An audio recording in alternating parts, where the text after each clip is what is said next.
अपने उद्देश्य को प्राप्त करने के लिए जब हम तत्पर होते हैं तो सबसे जो पहली बाधा हमारे सामने आती है वह स्वास्थ्य को लेकर आती है, क्योंकि हमें आलस से घेरे रहता है और हमें ज़्यादा काम करने से नींद आने लगती है और फलस्वरूप हम अपने कार्यों को सही तरह से अंजाम नहीं दे पाते हैं। तो सबसे जो पहला काम है वह है स्वास्थ्य को सही रखना। किस प्रकार से हम दिन भर चुस्त दुरुस्त रहें और किस प्रकार से हम ज़्यादा से ज़्यादा वर्क कर सकें, ज़्यादा से ज़्यादा तैयारी कर सकें, इसके लिए हमें सुबह से ही एक ऐसे रूटीन को अपनाना होगा जिसमें कि स्वास्थ्य के लिए 1 घंटे का समय पर्याप्त रूप से देना पड़ेगा।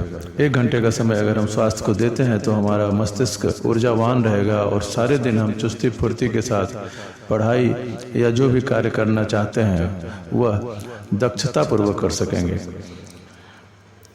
और इस 1 घंटे में हम क्या करेंगे, तो सबसे पहला जो काम है वह पुशअप।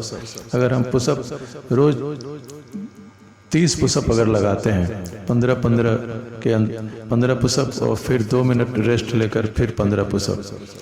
लेकिन हो सकता है जो व्यक्ति पुशअप कभी भी जीवन में न लगाए हों वह 15 पुशअप न लगा पाए, इसलिए उनको मेरी सलाह है कि 5 से स्टार्ट करें और जब आप देखें कि 5 से हम ज़्यादा कर सकते हैं तो 6 कर दें, 7 कर दें। इस तरह से अपनी शक्ति को देखकर जितने पुशअप आप लगा सकते हैं उतने लगाएं, पर हमेशा याद रखें कि 2 बार लगाएं। अगर 5 लगाते हैं तो 5 पुशअप लगाने के बाद रुक जाएं और फिर 2 या 3 मिनट के बाद फिर 5 पुशअप लगाएं। यदि 10 लगाते हैं तो 10 पुशअप के बाद 2 या 3 मिनट रुक जाएं, फिर पानी पिएं और फिर लगाएं 10 पुशअप। अब दूसरा काम आता है योगा और प्राणायाम। योगा में आप सबसे पहला सूर्य नमस्कार कर सकते हैं और सूर्य नमस्कार आपको 5 बार करना है। सूर्य नमस्कार की एक श्रृंखला होती है जो पूरी करनी है और वह श्रृंखला पूरी हो जाए तो फिर से शुरू करना है और 5 बार करना है। इसमें आपको यह ध्यान रखना है कि जब भी आप शरीर को स्ट्रेच करें तो सांस लें, यानी फैलाएं शरीर को तो सांस लें, और जब भी आप वापस अपने पोजीशन में आए तो सांस छोड़ें। उसके बाद आप पश्चिमोत्तासन कर सकते हैं और अर्ध मत्स्येंद्रासन कर सकते हैं। उसके बाद आप प्राणायाम कपालभाति आप कर सकते हैं और वह भी 10 मिनट के लिए कम से कम 100 बार या 200 बार आप 100 से स्टार्ट कर सकते हैं। एकदम धीरे धीरे आपको कपालभाति करना है। इसकी विधि आपको YouTube में मिल जाएगी। उसके बाद दूसरा प्राणायाम है अनुलोम विलोम। इसे भी आप 50 से 100 बार कर सकते हैं, एकदम धीरे धीरे समय लेकर। अब आपका पुशअप हो गया, योगा हो गया और प्राणायाम हो गया। इस प्रकार से आपकी दिनचर्या सुबह की स्वास्थ्य से रिलेटेड, व्यायाम से रिलेटेड अब खत्म हो गई।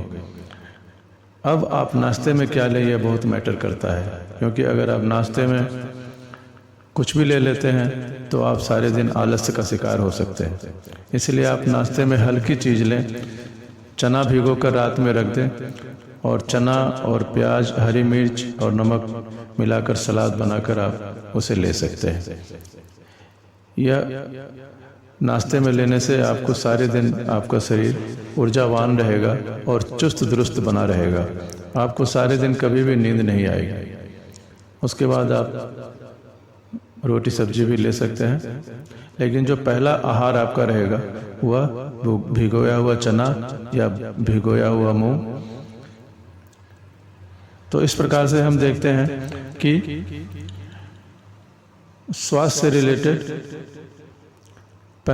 सुबह का पहला घंटा आपको देना है। और उसके बाद हम यह चर्चा करेंगे कि अपने कार्यों को, अपने पढ़ाई को, अपने जो भी आपने कार्य निर्धारित किया है, जो भी आपने लक्ष्य निर्धारित किया है, उसके अनुसार योजना पूर्ण कार्य किस प्रकार किया जाए। क्योंकि जब तक आप योजना नहीं बनाएंगे, एक रूटीन नहीं बनाएंगे, एक टाइम टेबल नहीं बनाएंगे, तो आपका जो कार्य है वह व्यवस्थित रूप से नहीं हो पाएगा। तो अगले वीडियो में हम चर्चा करेंगे कि किस प्रकार से योजनापूर्ण कार्य करें। और अपने कार्य क्षमता को किस प्रकार बढ़ाएं। अगर आप छात्र हैं तो आप किस प्रकार अपनी पढ़ाई के समय को बढ़ा सकते हैं और ज़्यादा से ज़्यादा समय उसमें आप दे सकते हैं बिना थके। धन्यवाद।